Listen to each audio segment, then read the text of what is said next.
you know, we're getting down to business in a way that we're used to getting down to business, but I get really excited and really almost nervous still, even though I know that I know it's gonna happen. I feel like there's a lot of spirit that moves in these meetings, and I feel as well that there's a lot of joy that comes out of this, and a lot of a sense of community that comes out of these things. And so I'm really excited that we're all here, even though it's our fourth and there'll be more. So I'm glad about that. So the theme for tonight's inquiries is celebrating the feast. So we had arriving at the feast, we bring our own stories, we bring our own baggage, we bring our own understandings, and we share whatever we have at this feast with one another. And then we had another movable feast was the theme of our last one. And that was about taking whatever we have as a collective. We brought our potluck together, our potluck dinner, a feast together, and we can take it out into the community. So bringing those gifts, those experiences, the open hearts, the open minds, and the energy out into the community so that, yes, it is good that we're affirming in our own place in worship, but we also want to be affirming and to be doing this work wherever we go.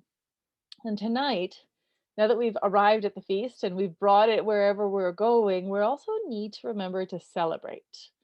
So feasts, and we purposely structured these around feasts, not around a table or a building or, it's about relationships, and it's about coming to other human beings and acknowledging that we have a divine responsibility to love and care for one another.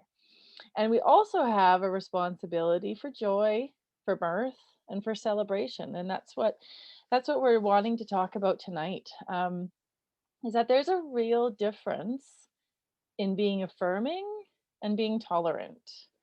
So there's with being affirming, the whole idea of affirming is wanting to cherish the wholeness of somebody, of a person, of a family, of a community, wanting to cherish that and lift it up as a divine gift to everyone.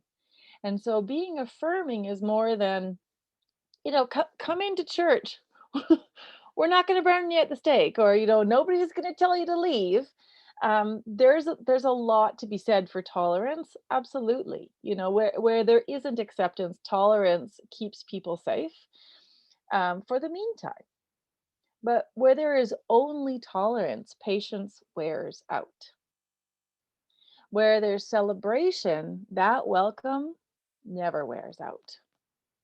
And so we want to be celebrating one another because of the fact that God made us all how we are and who we are. And in that commandment to love thy neighbor as ourselves, we also need to celebrate one another as we celebrate ourselves. Birthdays, baptisms, marriages, funerals, all of these rites of passage celebrated in loving church community, in loving spirit community, the same way for everyone. And this might look like, for celebrating, it might look like something that we already have on the books at Trinity, a same-sex marriage policy. It also might look like a renaming ceremony for someone who has transitioned genders. It might mean something along the lines of having space for people who are questioning to come and to be loved and uplifted as they are questioning, and to find this deep questioning in liturgy, in community. So I just want to quickly, on this note, I just wanted to quickly read a little bit again. Last time we were together, I read a little bit from the Song of Faith. Just want to read a little bit more from that Song of Faith today, just to set the scene. Because I know that as a congregation going through this affirming process, we are gearing up to some celebrations. We are wanting to honor the paths, the lives, the experiences, and the vision of queer folks in our midst and those who aren't in our midst as well. So there's a part in the Song of Faith, and it's about halfway down, but it talks about how we reveal God the Creator. So each part of creation reveals unique aspects of God the Creator, who is both in creation and beyond it. All parts of creation, animate and inanimate, are related. All creation is good. We sing of the Creator who made humans to live and move and have their being in God. So, as a church, we're called to be loving community, celebrating this divine element of everything that has been created and everything that is yet to be created. And that includes the indwelling spirit in each one of us. And I think that in celebration, there's also recognition of sameness. I'm a yoga teacher, as a lot of you know, and we say the word namaste a lot to one another in that spiritual tradition. And what it means is that the divine in me bows to the divine in you, or I bow to the divine in you, which is a celebration in and of itself each time they meet someone. And I hope that through this affirming process, we can celebrate one another each time we come to meet. So let's celebrate with some ABCs. I'll turn it over to you, Catherine.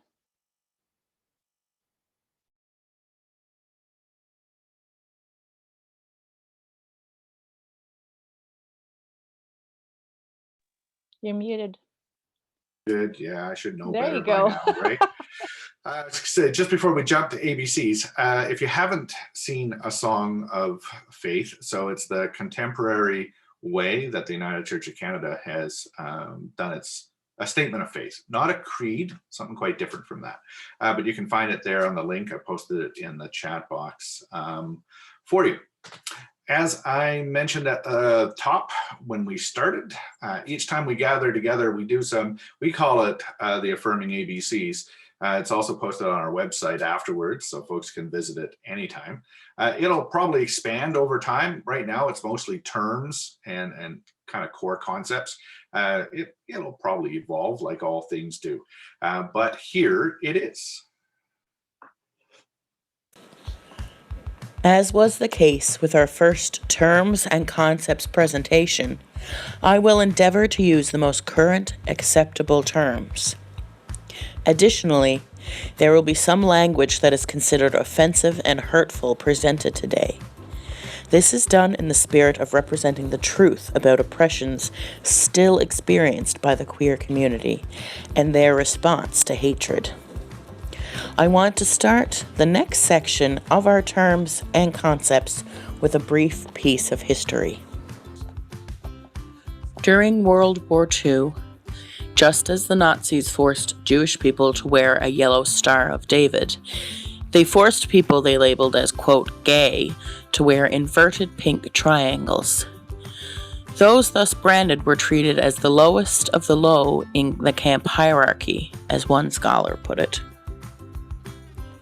This hatred stemmed from an 1871 law that was not repealed until 1994 that outlawed, quote, unnatural acts between men. Those lesbians and other queer people did not escape persecution by the Nazi Party. They were not targeted with the same relentless fervor. Between 1933 and 1945, an estimated 100,000 men were arrested for violating this law, and about half went to prison. It's thought that somewhere between 5,000 and 15,000 men were sent to concentration and death camps for reasons related to sexuality. Between the scant documentation that survived and the sense of shame that kept many survivors silent for years after their ordeal, exactly how many died in those camps may never be known. These men suffered torture and humiliation that was particular to their suspected sexual orientation, though I will not be discussing it here. In the 1970s and 80s, as the gay liberation movement grew in North America, so did awareness of the persecution of gay people during the Holocaust, as books and data about the period started being published. In 1977, the first reference to pink triangles in Time magazine appeared that year in a story about gay rights activists in Miami who attached the symbols to their clothes as a show of solidarity while protesting a vote to repeal a law protecting gay people from housing discrimination. A reader wrote to Time to say that pink triangles were analogous to the yellow stars, and that, quote, gay people wear the pink triangle today as a reminder of the past and a pledge that history will not repeat itself. In recent history, pink triangles have been visible during gay rights demonstrations worldwide and were sparked by reports that gay men were being persecuted in Chechnya. For example, outside of the Russian embassy in London in April of 2017, protesters scattered pink triangles with the message, "Stop the death camps." The pink triangle, worn both right side up and upside down, is a symbol of resistance and history. Quote, silence about the oppression and annihilation of gay people, then and now, must be broken as a matter of our survival. End quote. Dyke refers to a masculine presenting lesbian. While often used derogatorily, it is also reclaimed affirmatively by some lesbians as a positive self-identity term. Fag, faggot. Derogatory term referring to a gay person or someone perceived as queer. While often used as a slur, it is also reclaimed affirmatively by some gay people, often gay men, as a positive in-group term. Just like queer, dyke and fag or faggot are in-group terms and should not be used by anyone who does not identify with those terms. Not all members of the queer community are comfortable with this language, so it is best to only use them if someone requests it for themselves. Ally. Typically any non-LGBT plus person who supports and stands up for the rights of LGBT plus people in an explicit and active way. LGBT plus people can still be allies, such as a cisgender lesbian who is an ally to a transgender person. Closeted. In the closet. An individual who is not open to themselves or others or about their queer sexuality or gender identity. This may be by choice and/or for other reasons, such as fear for one's safety, peer or family rejection, or disapproval and or loss of a housing, a job, etc. Coming out. The process by which one accepts and or comes to identify one's own sexuality or gender identity, and when one shares one's sexuality or gender identity with others. For most LGBT people, this is a lifelong process. Because of heteronormativity and cisnormativity, it is assumed by many that everyone is straight and cisgender, thus leading to many queer people having to identify themselves repeatedly. Genderqueer. A gender identity label often used by people who do not identify with the binary of man and woman. It's an umbrella term for many gender non-conforming or non-binary identities. For example, agender, bigender, gender fluid. Genderqueer may also refer to people who identify as both transgender and queer. For example, a trans man that identifies as bisexual, Both sexual orientation and gender identity are challenging the heteronormative status quo. Agender.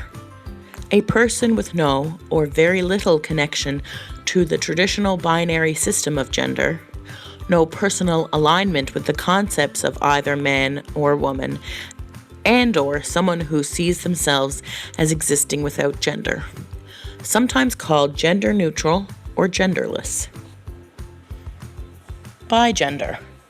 A person who fluctuates between traditionally woman and man gender-based behavior and identities, identifying with two genders, or sometimes identifying with either man or woman, as well as a third, different gender. Despite the prefix bi, meaning two, bigender encompasses many genders, not just the binary of women and men. Gender fluid.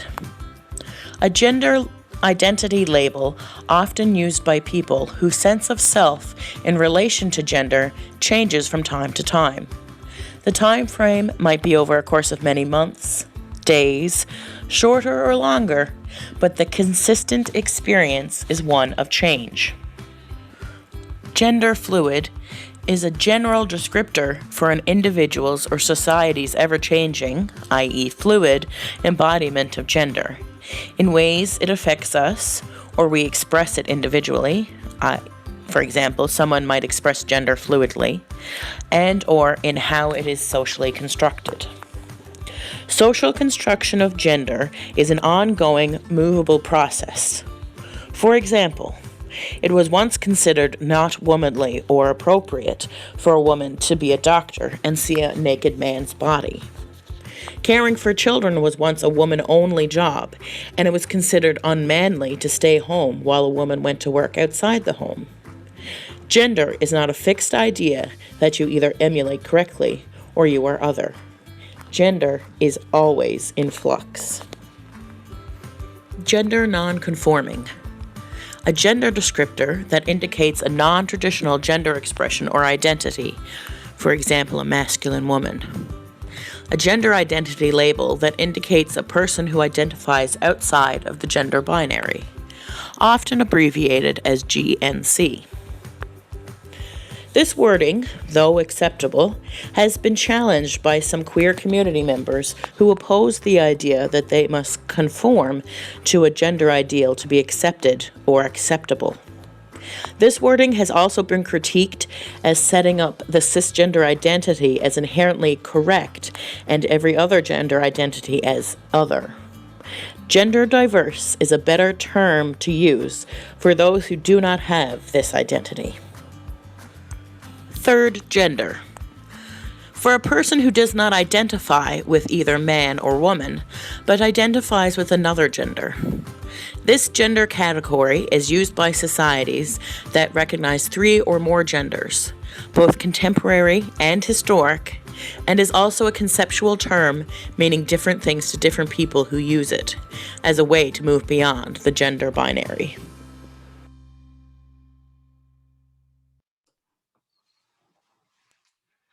Thanks, Catherine. Every time Catherine puts together one of those, it's kind of like I want to say a bucket load, but I think it's more like a boatload of information. It's like trying to drink from a fire hose kind of thing. So we wanted, especially tonight, to take some time and say there's a lot of information there and some terms that may have made some folks quite uncomfortable. And if that's true, or if you have a question about any of them, we want to make sure we had some time and space for you to be able to ask those questions.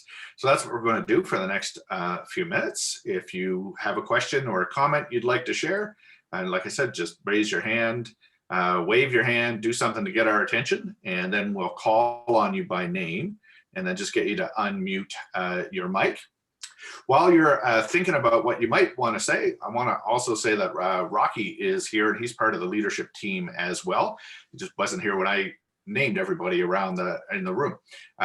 So welcome, Rocky. We're glad you're here, and he's going to be sharing a little bit, well, I guess a little bit next after we're done this. So if you've got any questions or comments.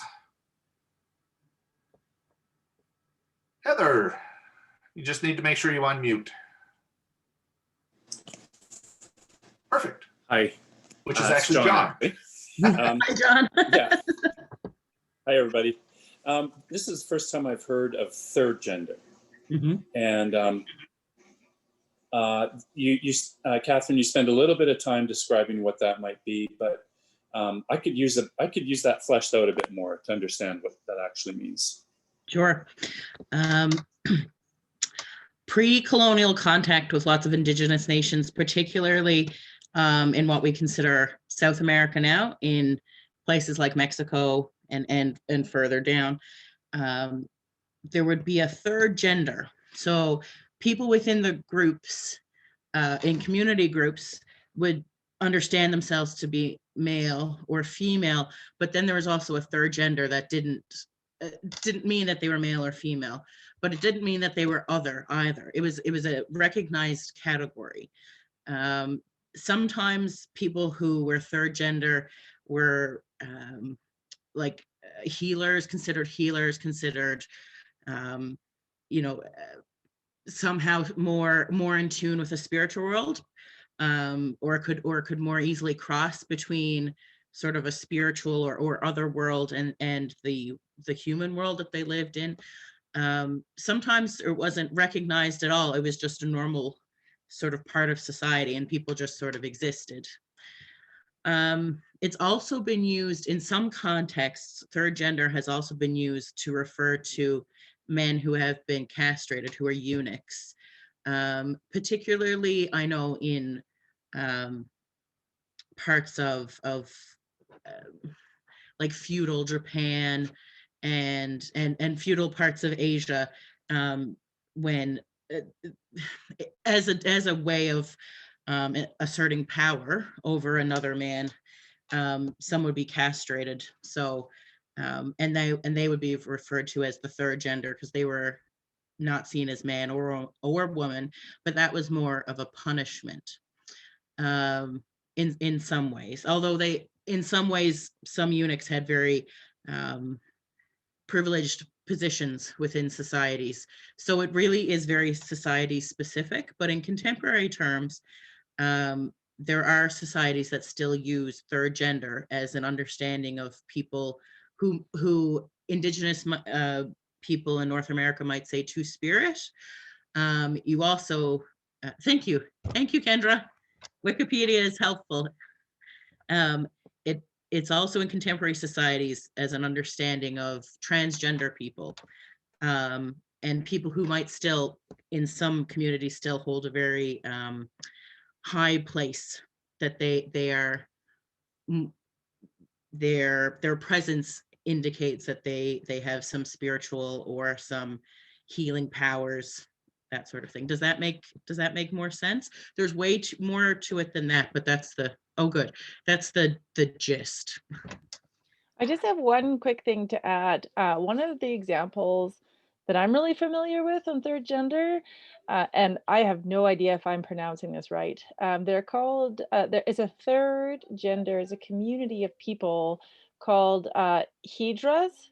They're Yeah. from India, Yeah. and they had a huge amount of organization and protest, and they actually fairly recently, like within the last 10 years, I think, were recognized legally Yes. as a third gender in that country.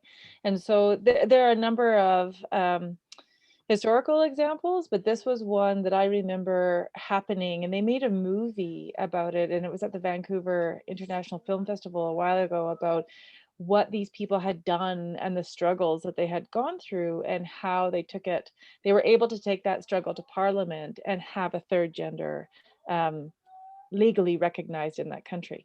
So of course that Wikipedia link that I put up there is really cursory, but if you're a nerd like me, the Wikipedia wormhole is so delightful, and that article is full of them. Yeah, thank you. Yes, you're quite right. You're quite right about that. I think Beth is saying she has a question or a comment. So Beth, just unmute your mic and over to you. Or here, I'll ask you. Nope. Nope. Beth. Mute. There you go. Now you can hear me. Okay, so the first part of the terms I followed totally.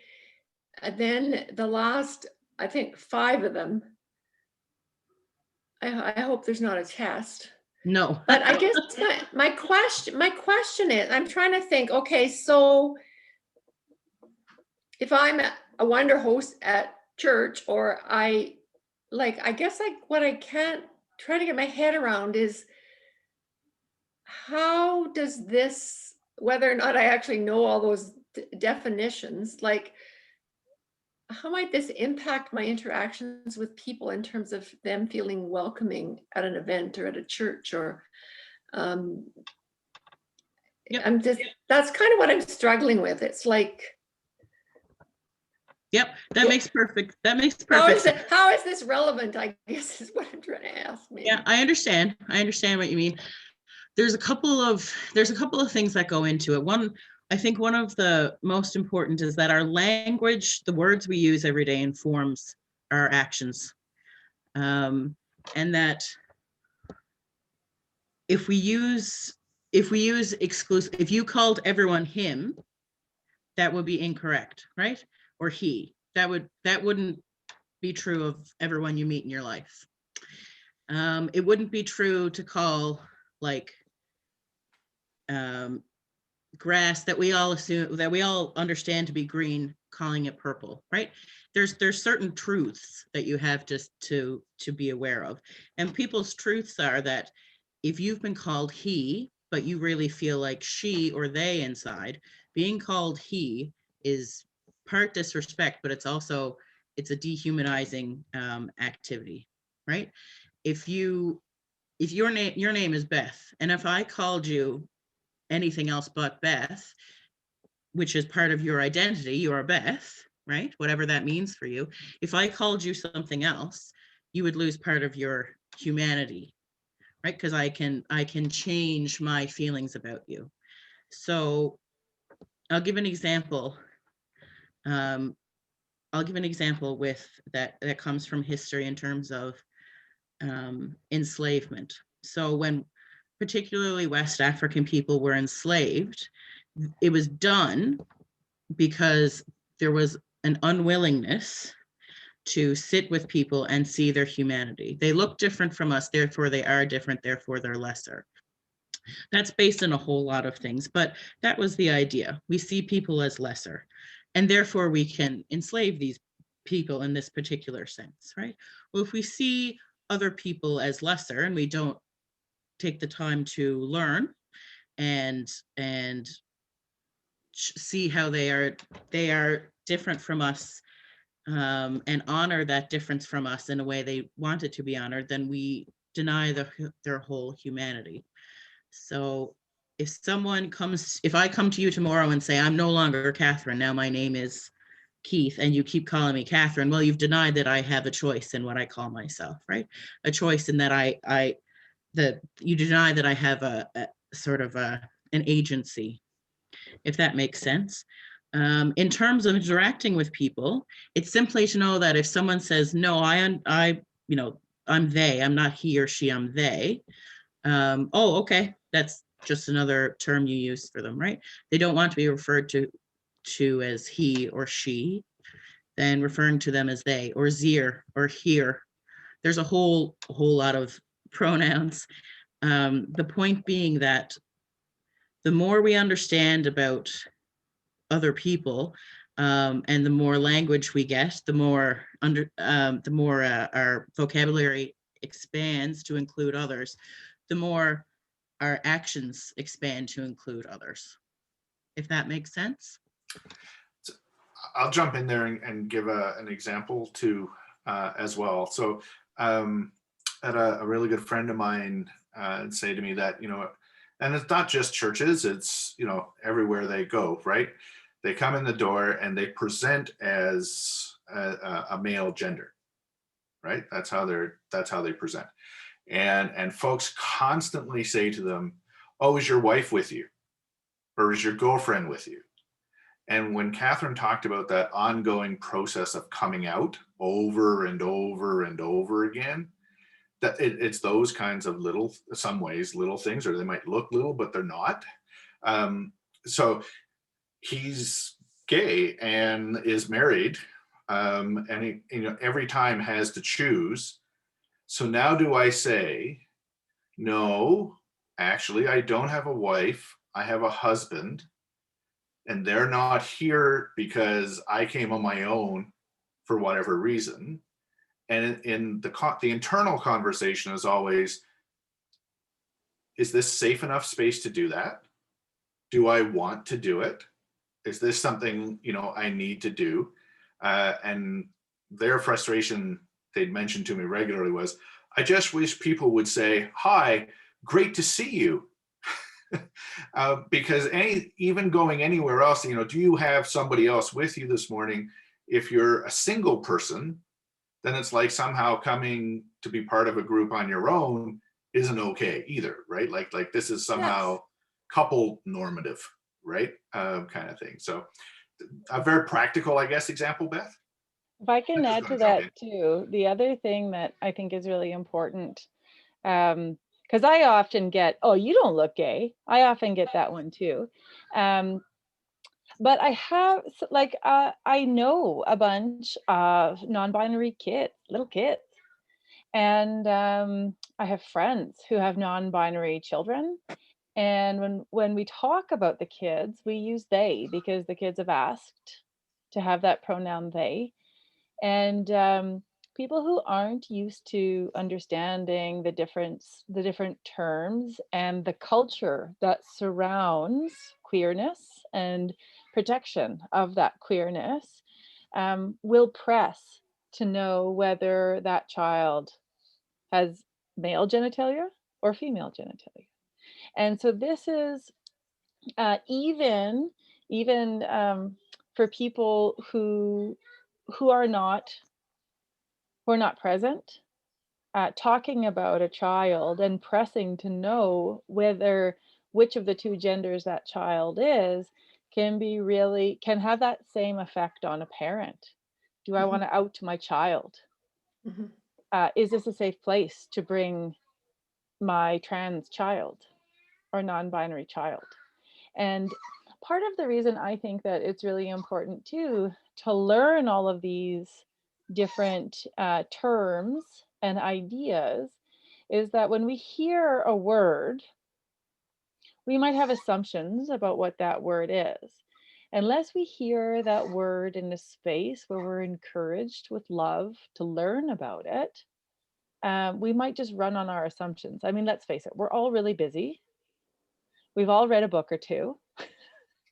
And there's a lot of words that sound similar, um, and we might make assumptions. Now, if I used to be a Wonder host, I loved being a Wonder host, and if somebody came to me for help and said, "I have an intersex child, and I'm not sure if this is a safe place for them," having learned this, I can say, "Oh, I understand what that is, and I can reach out to this person and let them know that child will be safe in the Sunday school this week." So I think that those kinds of things, although we're not always interacting with people that have ties to the queer community or who are part of the LGBTQ SIA 2SIA community, almost everybody that you would meet knows somebody that knows somebody. And when we hear people use words like speaking as a member of the queer community, when I hear somebody talk about some of the terms that Catherine has presented, that to me is a signal that there are allies in that community. And so knowing these terms and being able to speak about them with respect and with knowledge is a signal to other people that, yeah, you're safe here. No matter how you present, you're safe. We know some of these words, and if we don't know them, we'll learn them because you matter. And I think that's a big part too. Mhm.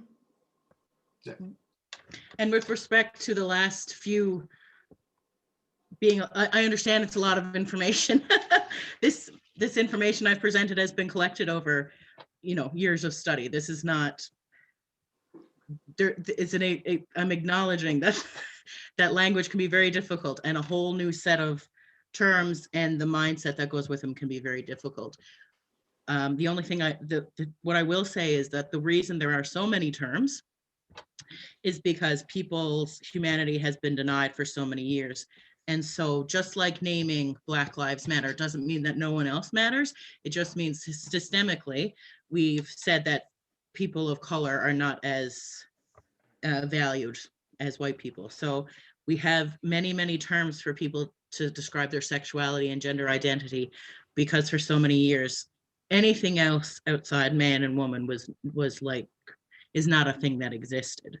And so you need to come up with terms to be able to describe innate experiences of people. So I hope that's helpful. Does that answer your question, Beth? I think so. It gives me some thoughts, some things to think about, and some ideas. Good. Good. It's good to ask questions.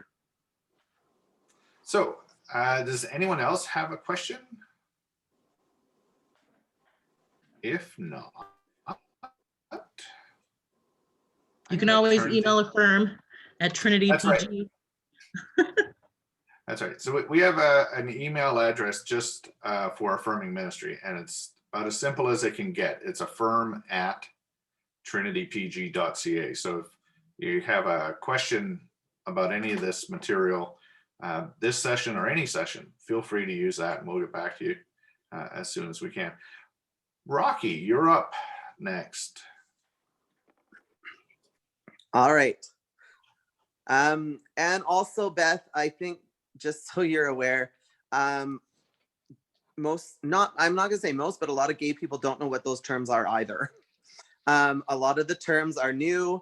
A lot of us, I belong to a group for gay men over 40. We have no clue what a lot of those terms are. We know gay, lesbian, bisexual, trans. That's about it. So everyone's kind of learning as it goes, right? So yeah, so I mean, I agree with Kendra or with Bob, like just say like, welcome here. And one thing I would say though too is if it's someone who's a gay person and you're welcoming them, probably the thing not to do, and I know that someone had done this when I came to Trinity the first time. Oh, we have other gay people here. And they pointed out Kendra and her wife. And I'm like, those are women. I'm like, they're not gay men. Like, so like gay men and lesbians don't have a lot in common, except we fall under the same LGBTQ, you know what I mean? We just fly the same flag. We do, exactly. So when they pointed you guys out, I was like, oh, those are two girls. But anyways, so, and then one thing that years ago, so this was not really church related, but it kind of relates to the affirming, what we're going through here is I had watched Dr. Phil. I mean, this could have been 20 years ago. And there was a lady on there with her daughter who was coming out. And Dr. Phil said, you have three choices. You can either not accept this, you can tolerate this, or you can accept this. And he said only one of those choices is the choice you can make if you want a relationship with your daughter. So I think that's the same when it comes to the church. You can either not accept it, you can tolerate it, or you can accept it. And I think that's the thing, right? Because I belonged to a church growing up that there was no accepting gay people. However, they would say, well, but being gay is not wrong, but acting on it is wrong. And you're just like, well, you think maybe I might act on it? Like, obviously. And then they also say, oh, we have lots of gay people in our church. And they do. None of them are out. And when they go and they talk to the preacher's advice to them is basically, and I'm sure you guys have all heard this term, pray the gay away. Basically saying, pray so that you're not gay, marry someone of the opposite gender, live your life, and live your life as a straight person. And these are preachers who have no education. They have not went to school to be preachers. They are basically giving this advice as straight men to gay people to be straight. And so growing up, I grew up in a church, a lot more conservative than a lot of churches. And they would always talk about gay people. And I actually thought that gay people were like these evil, horrible people. And I don't know if you guys remember the big earthquakes back in San Francisco in the 90s. Some of you might not have been born yet, but and I remember being a teenager and saying, "Oh, I think that the reason there were those big earthquakes in San Francisco is because of all the gay people." And now looking back, I'm like, Rocky, I can't believe you said that. But that's how I was raised, and I was always taught that being gay was wrong. There was no other option for it. My mom's brother came out. He was not a part of the church. He's 10 years older than me, and he had come out, and we just couldn't see him anymore. And my mom actually to this day is like, I don't remember that. She doesn't remember us not being allowed to see him. But that's at least what I took it as, is that he had come out and then he was just no longer part of our life, which he is now. But the church, I don't know. And this is kind of across the board with a lot of the people that I've talked to, a lot of the gay men that I've talked to who went to churches. We didn't have a good experience in the church. And a lot of the guys have left the church. A lot of the guys will not go back. They refuse to go back. A lot of them have lost any faith in anything as far as God. A lot are atheists, which is fine. You know, that's no big deal. But it's not easy being a gay kid in a non-affirming church. It's not easy being a gay kid in a church that is constantly saying you're garbage. That church that I belonged to, a lot of my family still goes to that church, and you can't even have a relationship really with people who go to a church like that, because who wants to have a relationship with somebody who maybe tolerates you but clearly thinks you're going to hell? It just doesn't work for me.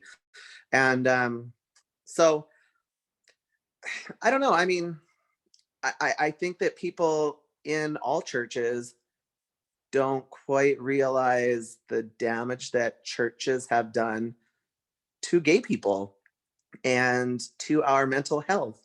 And I think, Kendra had actually asked too, for me to let you guys know too, like I started a Facebook group for gay people from the church that I grew up in throughout the world. And because I thought I was the only person. And there's now 12 of us, which is not a huge number, but there's 12 of us who don't go to that church anymore. We're not welcome in that church. Even though the sign says everyone is welcome, you're not. And then I'm also an admin on another church, around another group for also straight people who have left the church.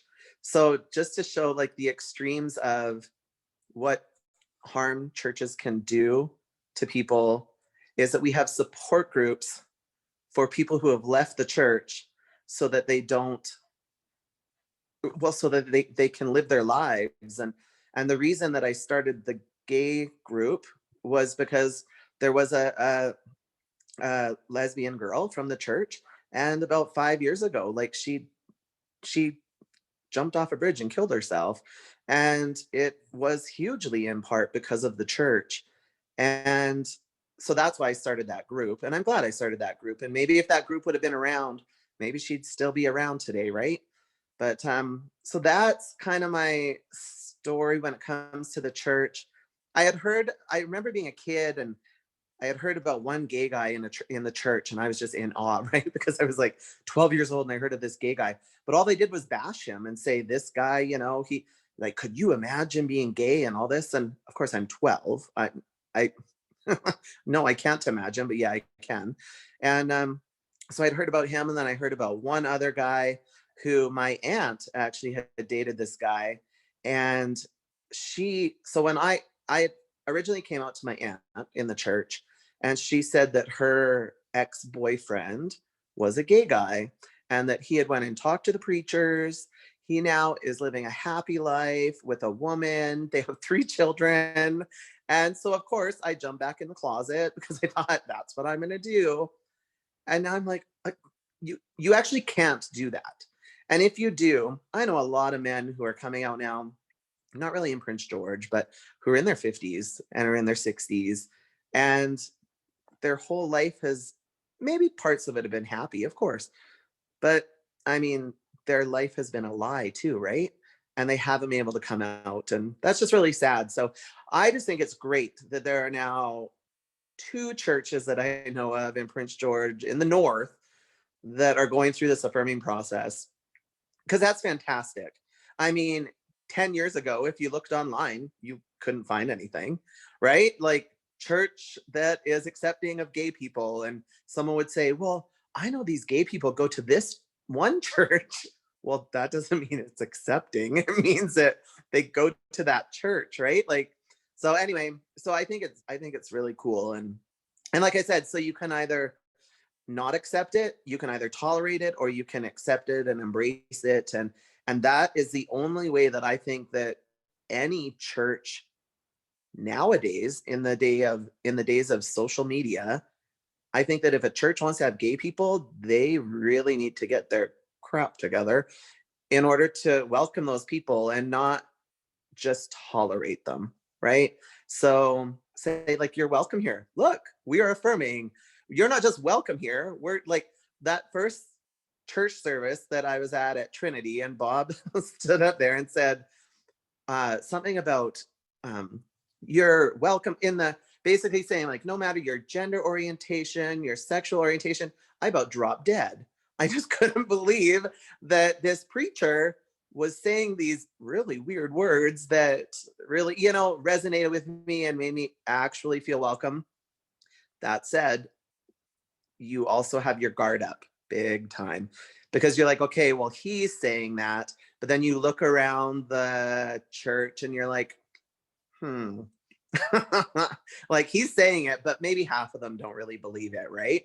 So anyway, that's all I have for you guys. But yeah, so like I said, I think it's fantastic, and I hope that you guys just keep pushing forward, which I think Kendra's going to be doing here. And I mean, I'll be involved as much as I can, or as much as you guys want me to be. I was just going to say I haven't been to church in a year, but I guess none of us have. So there's that. Yeah. So I guess back to Kendra. Thanks so much, Rocky. I so appreciate that story, and I think it is really important, the work that you're doing with support groups for folks, because we don't realize what happens when we turn our backs on people because we're not watching, right? And support groups are there for people who have had their communities turn their backs on them. And those support groups, they do save lives. And I feel like affirming ministry in a big way can stop people from turning their backs on their loved ones. So thank you. Thank you so much for that. Our next beautiful human who is going to tell us a little bit about their experience is Chris. Chris is the youth and children's, or just youth librarian. I think you have to unmute, Chris. Are you muted?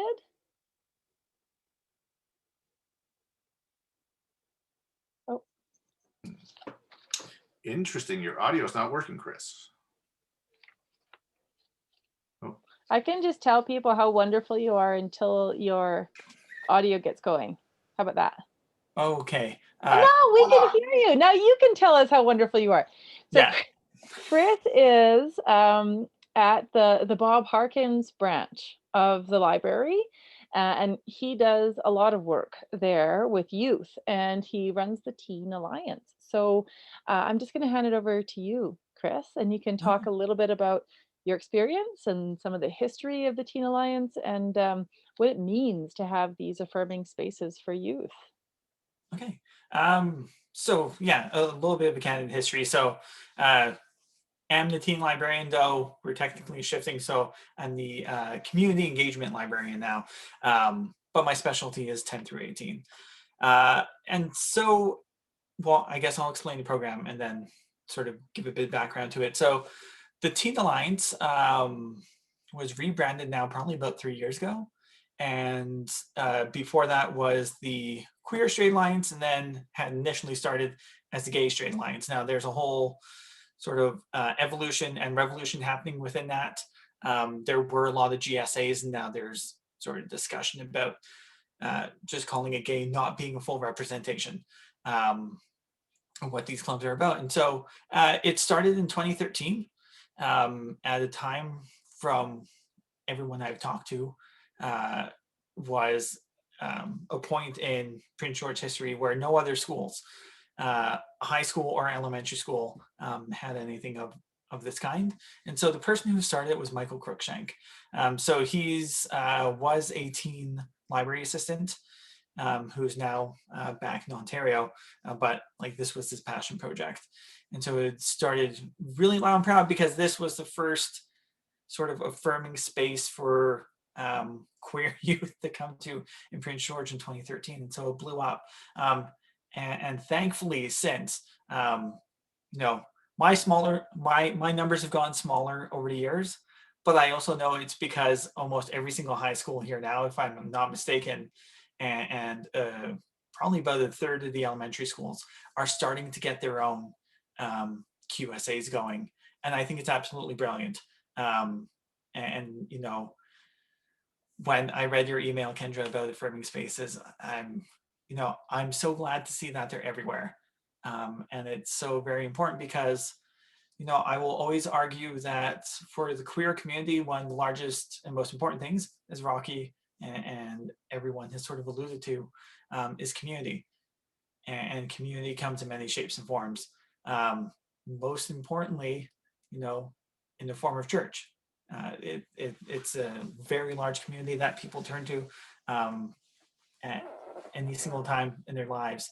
And to have an affirming space that, regardless of their sexual identity or sexual orientation or gender identity, so SOGI, they can turn to.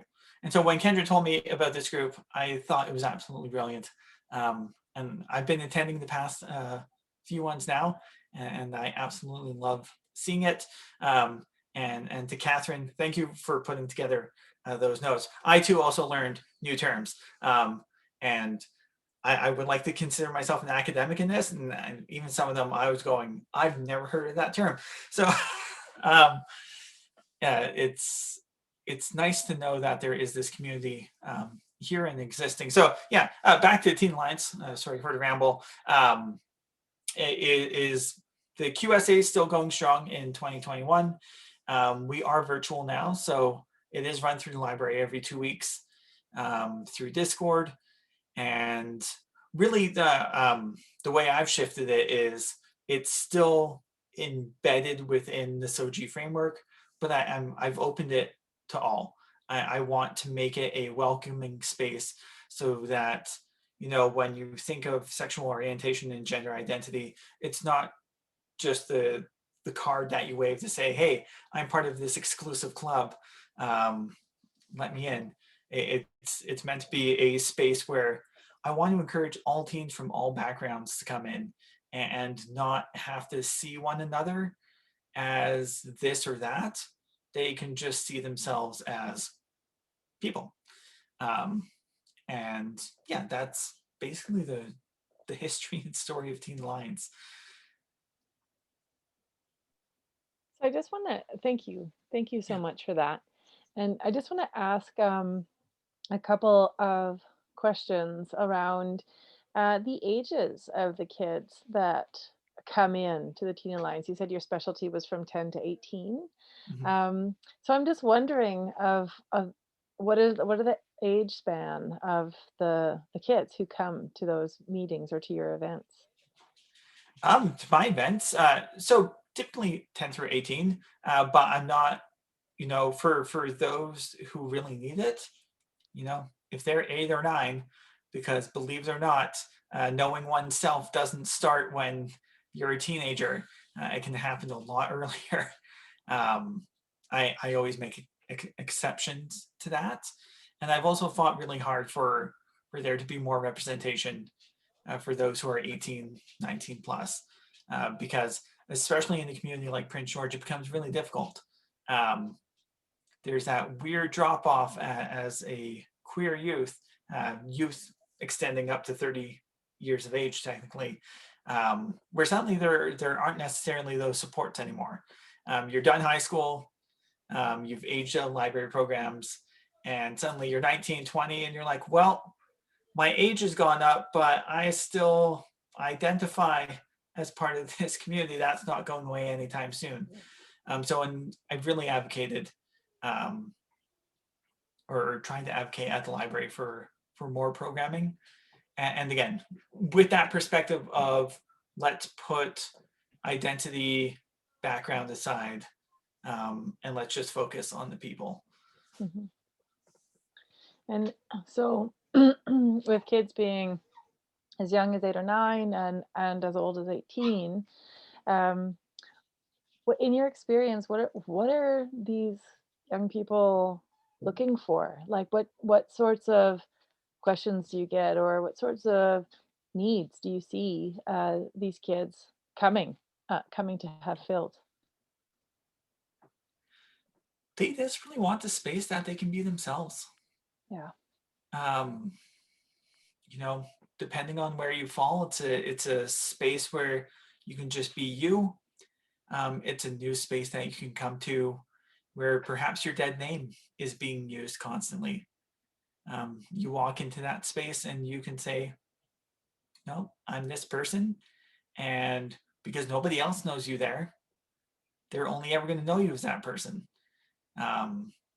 It's a space that you can come into and not constantly have to be on edge, not constantly have to be concerned about who may see you, or be mindful of your actions. And because it's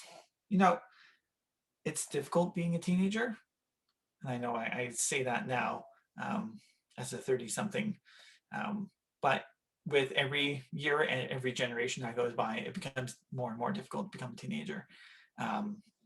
And I think just having a space to be able to let your guard down in every single way and to just be a kid, just be a teen, is the most important thing for them to come into.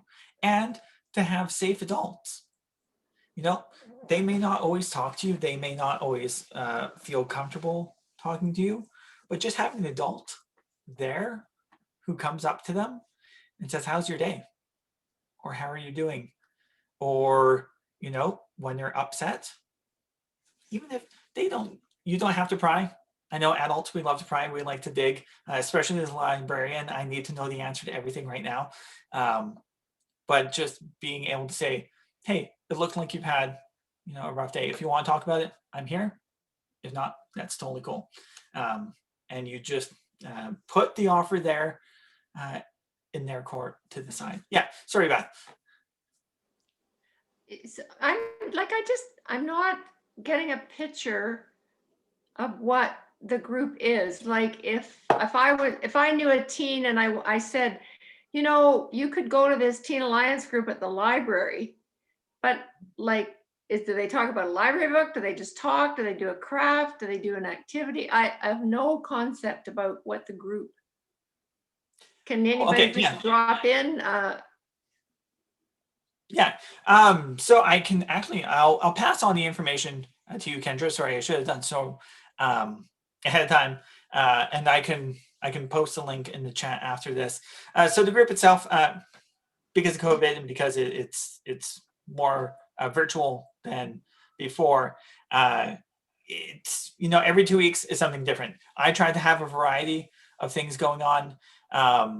Mostly it tends to be video games, so like Among Us or Minecraft, because that's a very easy virtual thing to do. But every once in a while, I also like to put together little take-home kits. And so I'll let the teens know ahead of time. If you just come down to the Bob Harkins branch, I created a little Ziploc baggie with all the ingredients you need to make a really fancy sugary hot chocolate, or to make slime at home, or if you have these ingredients, to do that. So it's been a bit of a struggle in the virtual realm. Back when we were physical, really the sky was the limit.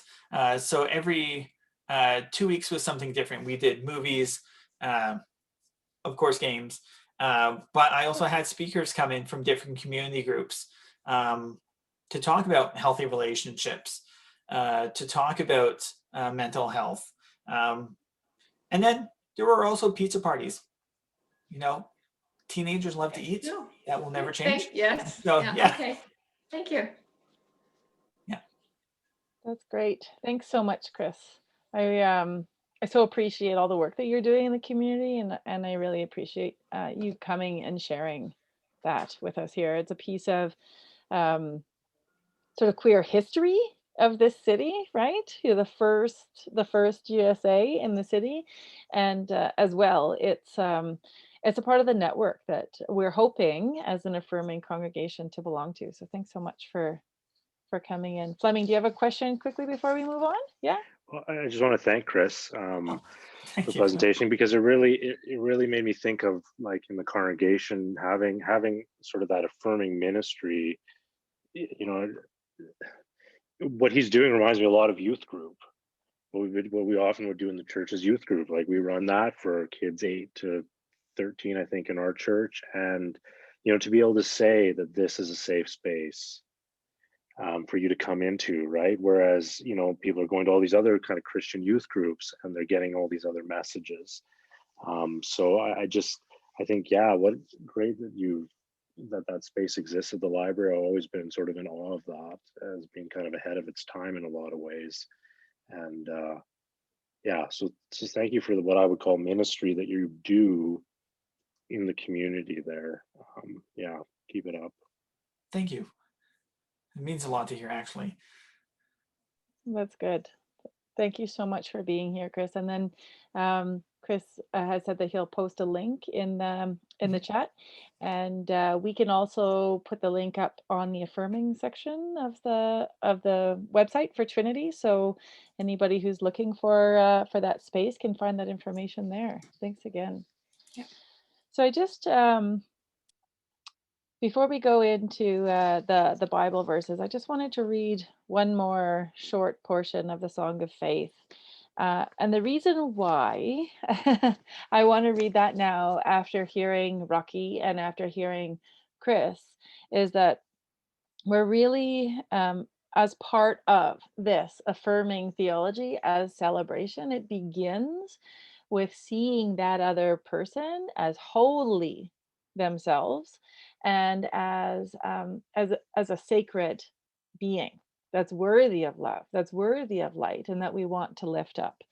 And I think that as a church, and as we can see in the Song of Faith, we strive to live these lives of goodness and of love and of light individually, and as a community. And I think sometimes as a community, we forget, right? Personalities get in the way. We're all really busy and all of these things. And adding one more part, one more thing to think about above everything else can be tough. So I just wanted to read this to remind everybody of who we already are as a church, and that includes this affirming perspective for the queer community. In and with God, we can direct our lives toward right relationship with each other and with God. We can discover our place as one strand in the web of life. We can grow in wisdom and compassion. We can recognize all people as kin. We can accept our mortality and finitude, not as a curse, but as a challenge to make our lives and our choices matter. And so being an affirming community is part of that challenge to make our lives and our choices matter. So what we do matters, what we say matters, um, how we are as a community really matters. How we build relationships really matters. And that's part of this celebration of the feast with affirming ministry. So thank you, both Rocky and Chris, for your energy, your time, your work, your wisdom, and the love that you shared with us tonight. And I'll just hand it back over to you, Bob. Thanks, Kendra. I'll add my gratitude as well. I think one of the highlights of each one of these that we've done have been the story sharing or the witnessing that happens, and I think and you're right, Fleming, the ministry that you're both doing, even if you might not label it that way, it really does sound like ministry to me. So it truly is amazing. So I'm going to kind of compact a little bit what I was going to say, just because I'm keeping one eye on the clock. But we want to tackle two more scripture verses, which are really kind of used interchangeably or used oftentimes together. They're kind of some of the verses that are used to clobber people when it comes to gender identity, expression, and orientation. So the first one comes from Leviticus 18:22. And when I read it, it'll probably sound more familiar than just Leviticus 18:22. However, I would say if you've been clobbered with either one of these texts, you already know what I'm about to read. So 18:22 says, "You shall not lie with a male as with a woman. It is an abomination." Leviticus 20:13 says, "If a man lies with a male as with a woman, both of them have committed an abomination. They shall be put to death. Their blood is upon them." When we first started this series, we said one of the things that you need to be aware of is that people often do what's called proof texting.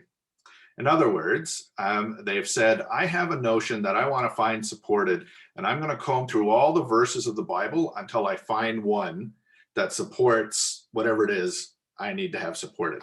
In a non-religious world, I know of folks that would say the same thing is true of statistics, right? You can find, eventually you will find a statistic to support whatever mindset that you have. Doesn't, right? So that's part of the challenge when folks use these texts. I think it's important for communities like ours to be able to have said, we've unpacked that a little bit and can engage folks when they use those clobbery kind of texts. So one of the things that you have to do then, if you're going to, first thing to do is to go back and say, the Bible wasn't written kind of one phrase at a time, but it was kind of put together and not in the language that you and I speak.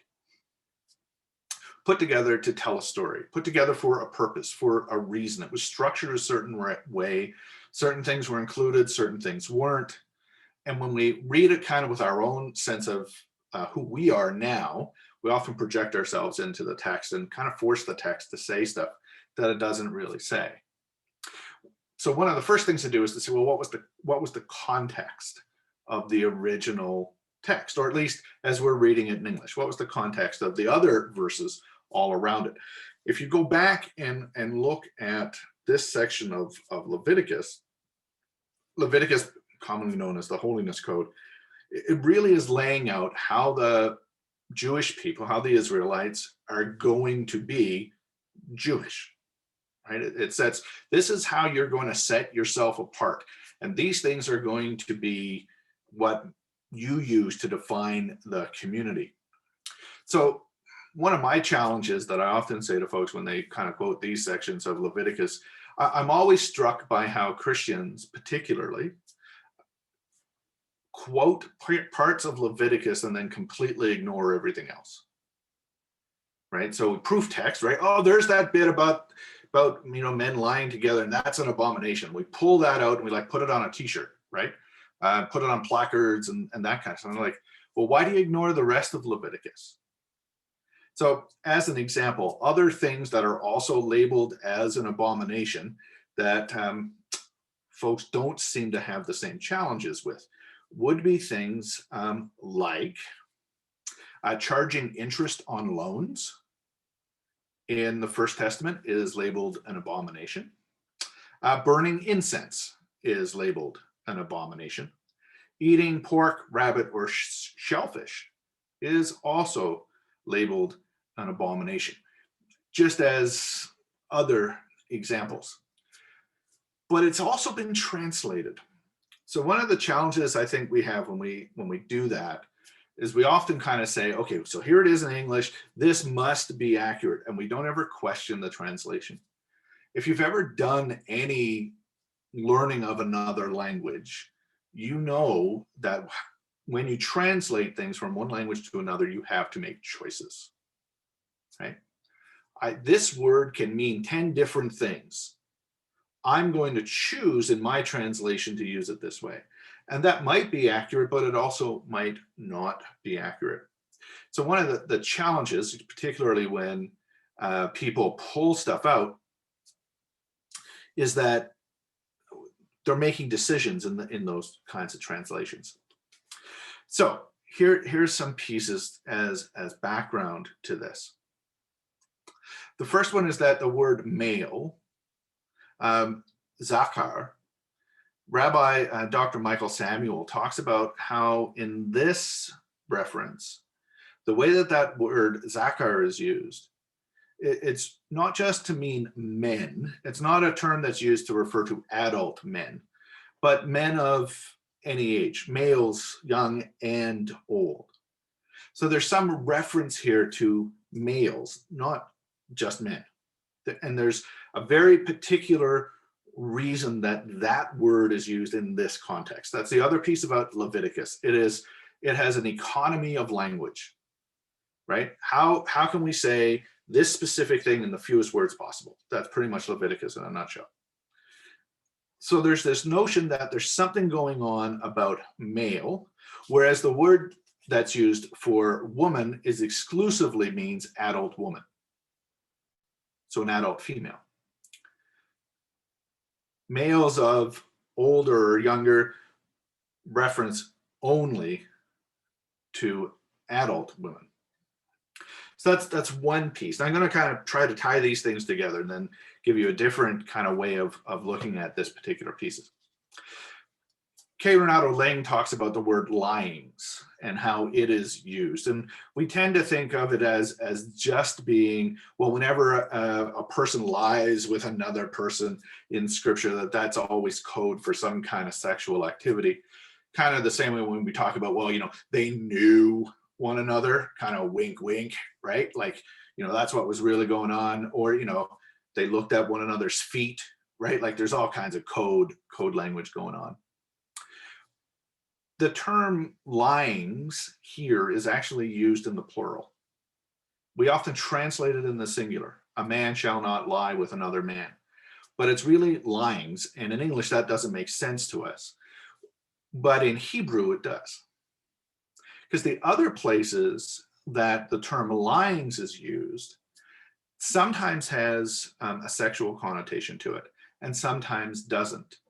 When it does, it's most often used not as a same gender sexual act, but it's actually talking about an act between an adult male and a child male. The reference isn't about sexual activity between two people of equal power, right? Same gender sexual attraction, sexual relationship. It's actually talking particularly about incest. That's the context of this text. The other piece that's happening in Leviticus, as I mentioned, is this notion that somehow the Jewish people, surrounded by other types of folks, most of whom were multi-theistic, and Jewish people were trying to establish themselves as monotheistic, so one God versus many gods, somehow had to say, this is what makes us different. The word that's used and translated as abominable in most English translation is tova. And it can be translated as abominable. It's not really a bad translation. I don't mean it that way. As much as that tova means that something is being done in a ritual or religious ceremony kind of way that is objectionable.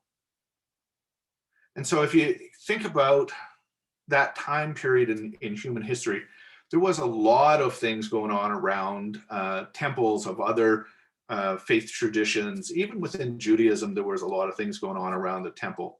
And part of that was also prostitution or ritualized sexual activity. That's what Leviticus is trying to get at in a way that made sense then, that all those years later translated into another language with our own sensibilities layered in on top of it, starts to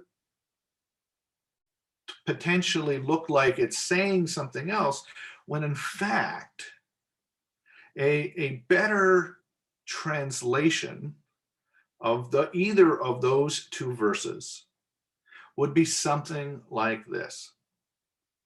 Sexual intercourse with a close male relative should be just as abominable to you as incestuous relationships with female relatives. If you go back and unpack the original, what's the intent, then you kind of end up in that space. It's saying that a lot of things can happen when an adult abuses a minor. Don't do it. That might be okay in the sense of, in the time period that Leviticus is being kind of codified, others can do that. But if you're going to be God's chosen people, you cannot do that. At the end of the day, it's got nothing to do about same gender, consensual, loving sexual relationships. That's not what's being banned.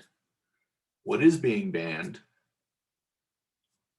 is child sexual abuse.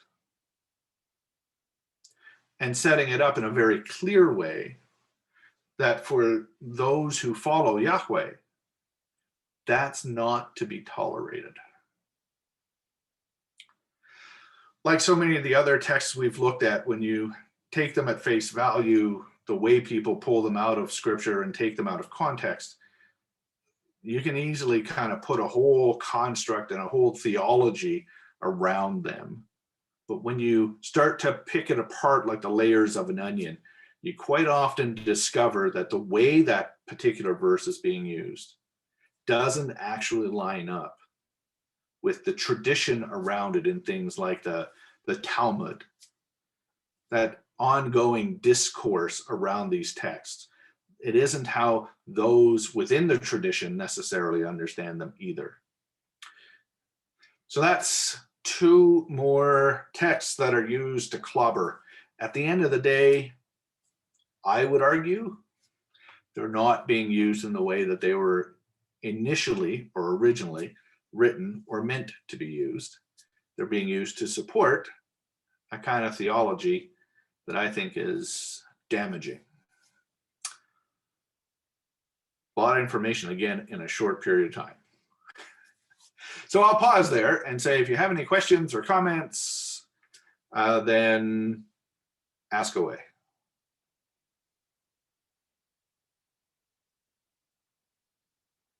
Oh, okay, sorry. I do have one question there in the chat.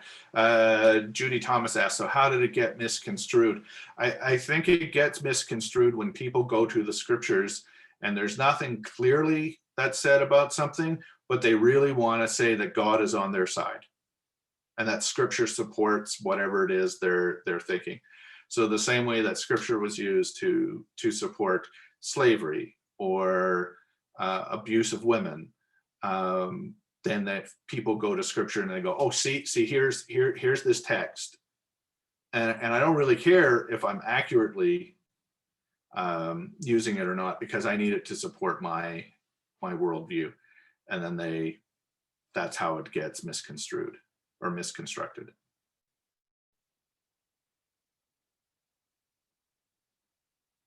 Yeah, and as Catherine comments there in the chat box, I'm not sure everybody can see the chat box. But one of the other pieces was, so, you took Hebrew, which was translated into Latin. And if you're historically speaking, then, Mass was only said in Latin, and the only people that knew the Latin tend to be the priests who were presiding over worship. So you kind of had to take their word for it, right? This is what this text says, folks. And I mean, the Second Testament gets even more complicated because, some of it was originally written in Aramaic. Some of it was originally written in Koine Greek or Common Greek, and then it gets translated into Latin, and then all of the above get translated into other languages. And every time you translate something, like I said, you make a choice. And sometimes you get it right. I think sometimes rather than having a really awkward sentence like the one that I read out, what we take is the easy route.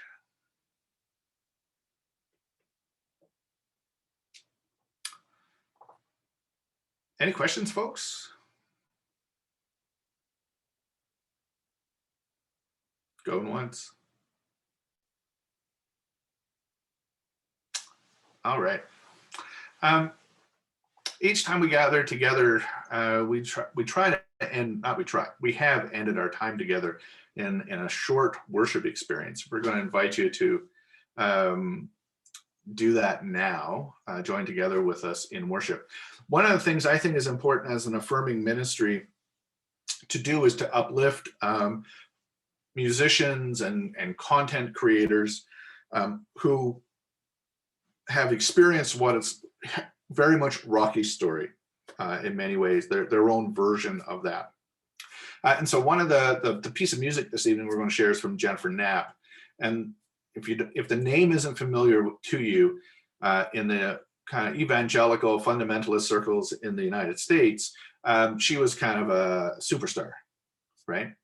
And then she came out, and then she was not a superstar, at least amongst the evangelical circles, and lost her record deals, lost her label, all those kinds of things. So we're going to share a piece of her music, and it's also a way of acknowledging that lots of folks, as Rocky named, have been very hurt by the evangelical or the fundamentalist Christian tradition that has left some really, really, really deep scars. And yet some of the language that tradition uses is very familiar, very comforting. Our challenge, I think, is to put a bit of to shift an understanding on that and broaden the understanding of it. So as an example, you're going to hear a kind of the wretch kind of piece. As an affirming ministry, I don't think any of us are created that way. That doesn't mean we don't do nasty things from time to time. None of us are any more perfect than anybody else. I think one of us said this evening, we're all a work in progress. And that kind of model really fits with me. So we're also going to have a clip from Jennifer Knapp that's more contemporary than the song that we're going to share, from when she was at the Wild Goose Festival. And it's an impromptu piece that she filmed to the community there around It Gets Better. So we're going to follow that up with some prayer and then a blessing, all this put together by Catherine with Rebecca's help. So folks, I invite you to sit back and take a couple of breaths, and let's join together in worship.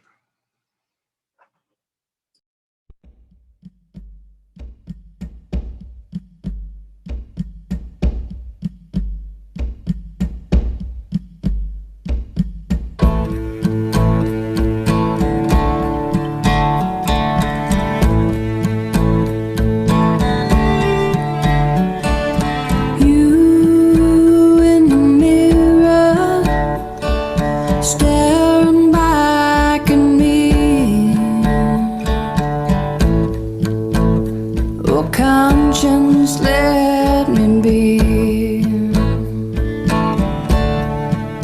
to the pure. All things are pure to those who defile unbelieving. Nothing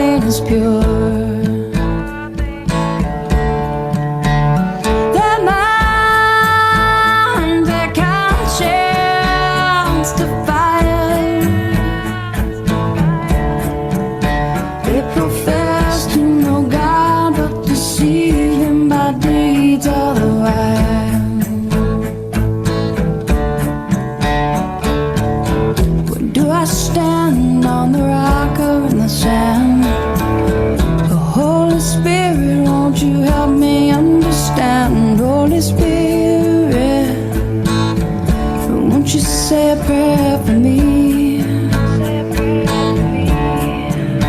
With your groanings,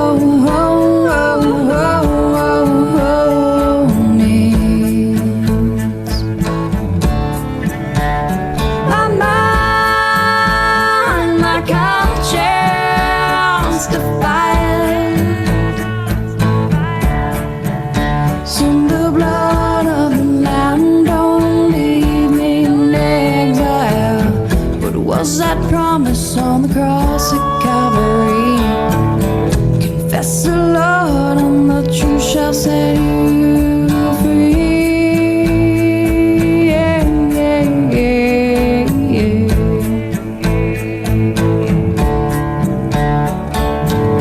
Create in me a clean heart, oh God. Renew a steadfast spirit within me. To my prayers you've always given heed. Blessed be thy God who never turned away from me. Hid his face from all my sin. Forgot my iniquity. Go on and raise your hands, sing praises to the Lord. He is the King and he reigns forevermore. He died upon the cross at Calvary. He died to save a wretch like me.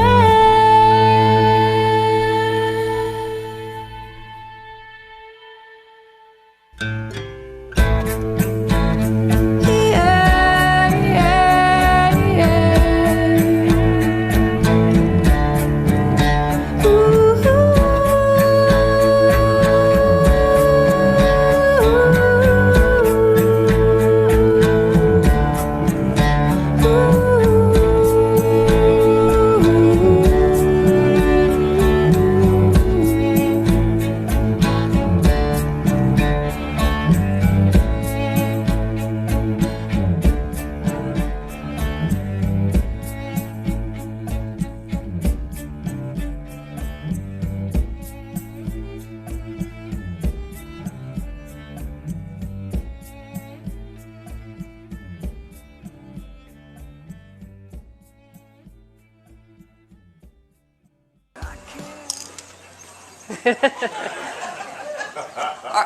Are we ready? I can edit this, so this is the fun part. I can airbrush and add makeup and everything.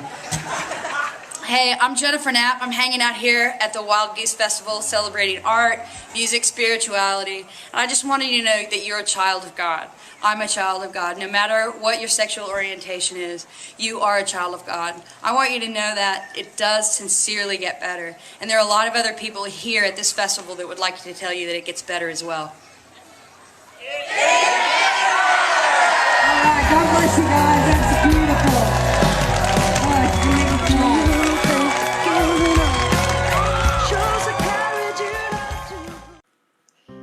Friends, let us move into a time of quiet reflection together. Open our hearts and let us be assured by the voice of God that we are God's loved and wanted children. God, provider of hope, thank you for this gathering of people. Thank you for those who seek knowledge and truth. Thank you for those who came despite fear. Thank you for those who are blazing a trail forward. May the knowledge seekers find answers, the fearful find welcome, and the trailblazers find support. God, our steadfast friend, many of us have been turned away from places where we may find you. Many of us have been left out of conversations that affect our ability to find safe housing. Many of us have been left out of our families and friend groups after speaking our truth. Protect and empower those of us who struggle to find our place in our often bitterly cruel world. Help us to feel your hands of grace and love, embracing and supporting us all. Guide those who have not experienced oppression based on their sexual identity or gender expression to always be active allies, demanding justice alongside the voices of those crying in the wilderness. May their voices never overshadow the voices of the communities, and bless them with open and humble hearts. God, our loving parent, we confess we turn our attentions only to ourselves most of the time, to the detriment of the people around us. We confess we let our concerns about material wants obscure your priorities, and let ourselves be blind to the material needs of others. Even in abundance, God, we confess we have sought out what we are missing. Forgive us all and bless us with the assurance that we are forgiven. Help us in turn to forgive and make new our commitment to do justice, love kindness, and to walk humbly with you, God. Creator of life, we will now speak aloud or silently in our hearts prayers for ourselves, prayers for others, and prayers for the world.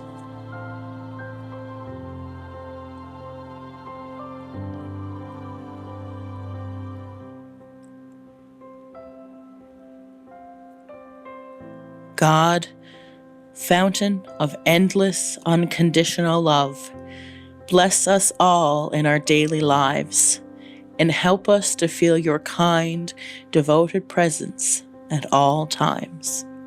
Amen. Friends, let us move from this time and space with new understanding and renewed purpose. Let us be the light of God in all the colors of the rainbow. This night and every night, grant to us light. This night and every night, grant to us peace. This night and every night, grant to us rest.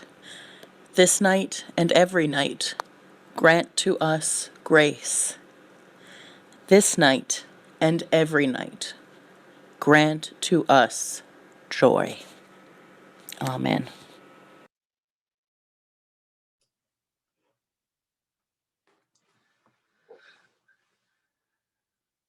Amen. Well, folks, I know we said we'd be done by 7:30, and it's later than that. So I completely understand if you need to hit the road. I'm definitely going to stay around for at least the next 15 minutes or so. If you want to hang out and chat and talk, and if you need to move on to other things, that is completely okay. Thanks again for joining with us for this one. We have another one coming up in February, and the next piece is a queer worship service that Kenner's putting together for the 31st of January in the evening at 7 p.m. And it'll be on all of our regular kind of online stuff and socials. So if you want to join us for worship next Sunday, 7 p.m., for queer worship. Go for it. I've got one more thing. Mm-hmm. There's something spectacular happening at Fleming's Church very soon and this week. Our Savior's Lutheran is doing a wonderful, amazing amount of work on their own affirming ministry. And they're having a week this week, 6 days for social justice. And Fleming, I should let you talk about this a little bit, but I mention it now because there are take-home kits. So if anybody would like to participate and think about affirming ministry and a few other things this week, and be in community with Fleming, and Robin is here too. She's part of that group. Be in community with them and just love them and encourage them as they're leading up to their vote. that would be wonderful. Fleming, did you want to say a little bit about that? Yeah, sure. I'd love to. I just put the link in the chat there, and that's to the devotional booklet or the sort of online booklet that we have for that. So it's 6 days for justice and begins with kind of affirming spaces, which is a lot about what we've talked about here, and ends with kind of transgender. And in between, there's a variety of other social justice issues.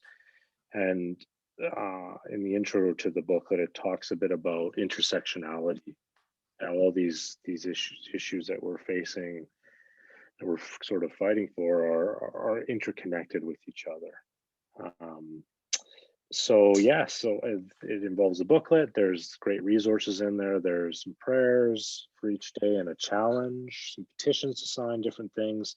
And then each evening there's also a Teze service, so like a quiet meditative service that'll happen from 7:15 to 7:30. That's led by Grace Beek from our church and her mom, and Kevin Zakreski, who was a part of our table talk. And the links to those on YouTube, they're live, can be found on that 6 Days for Social Justice booklet as well. And there are kits. If you really want a kit, we got origami stuff. There's some candles, there's some stickers. You can kind of call the church, look on the website there, send us an email, and you can come pick one of those up if you're really into that.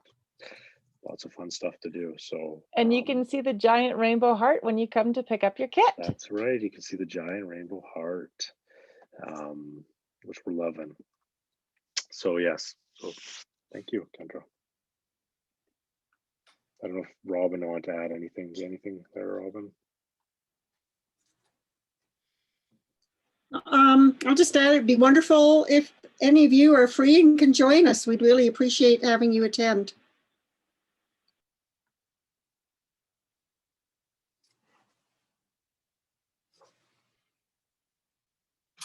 Holly, you might be muted though. No, not might be. You are muted. Many thanks, many thanks, many thanks. You are welcome, welcome, welcome. Good, good.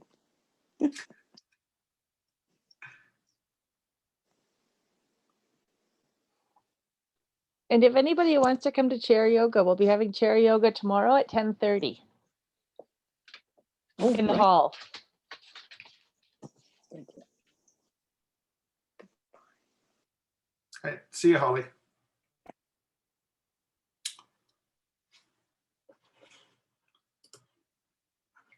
And like I mentioned, if you know somebody that couldn't be here tonight, wanted to be here tonight, whatever, something happened, the link didn't work for them, or you want to go back and go, that was a lot of water hose. I need more like a trickle from a faucet.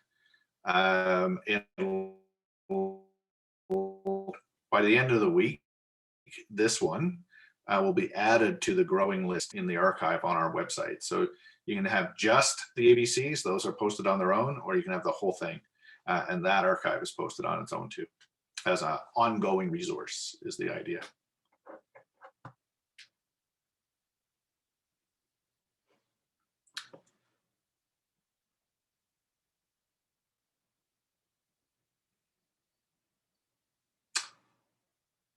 Well, do you have any cake left, Kendra? Or did they eat it all on you? No, I have cake left. It was Desi's adoption day today. So we had a big spaghetti dinner and an Oreo chocolate cake. So I am currently sporting the COVID-19. You know, they're talking like it used to be like the COVID-5, right? But now I'm wearing an extra 19 pounds of myself. I've got the COVID-19. So if anybody wants some cake, please come over and eat it because I will eat it. And my pants are getting tight.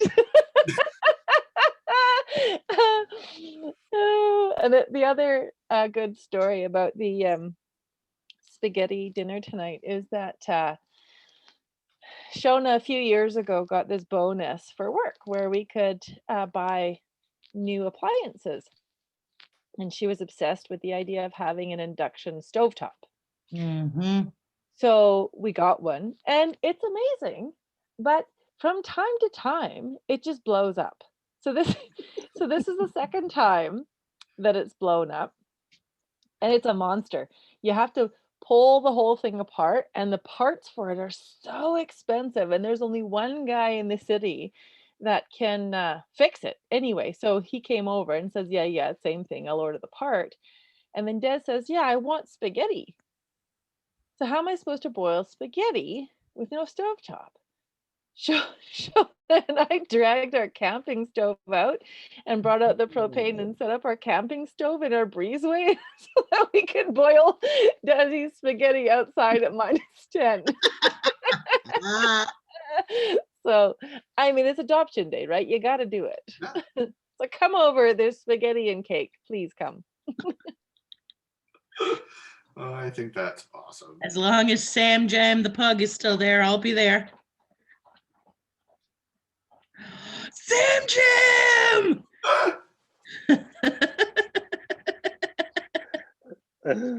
What was he calling that time, Kendra? The affirming Christmas pug or something? Yeah. I think you had him a little outfit, little sweater or something. Well, it was when I was doing the knitting ministry. Oh, that's right. Bob Zimmer's office was closed at Christmas time, but I had an update I wanted to give. So I'm giving this update on Facebook Live in front of my Christmas tree. And of course, Samson is 13 years old. He's got a collapsing trachea. He wheezes, all of these things. And he started coughing right in the middle of, right in the middle of my update. So I had to lift him up and introduce him, of course. Otherwise, people, I don't know what they would think. And yes, yeah, I did. He was the affirming Christmas pug for that particular prayer shawl update. That's awesome. Yeah. Yeah. Oh, Sam Jam. What is a good gathering tonight. I'm so happy to see everybody. Yeah, it was. No. Really appreciated what Rocky and Chris had to say. Yeah, for sure. Yeah, I always find that just some of the best parts, right? Hear that.